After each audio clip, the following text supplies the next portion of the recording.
Yengilini bombasi, ya'ni okalar mashinalar olib kelishgan Chempion Smart 2025-yil narxi 29.400, 2 soat yo 3 soatda nomiliga chiqadi. Undan tashqari Li 9'lari ham bor. Mana Li 9'lar 2025-yil narxi 70.000. C-Line 06 kelgan BYD, hozir men ichlarini ko'rsataman. Bu polni fulli.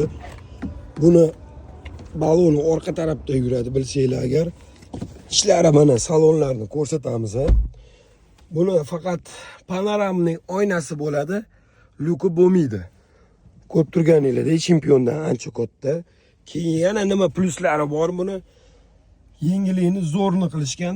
Hammasi kolonkalarni yengil kolonkalardan qo'yishgan mana. Yuantmi? O'shaqa kolonkalardan qo'yishgan. Subwooferlari ham bor. Endi qaranglar, undan tashqari buni mana morozilniki ham bor, plus bu mikrovolnovka ham bo'ladi. Isitseli ham bo'ladi. Endi qaranglar, narxiga kelsa, narxi bu 29.400.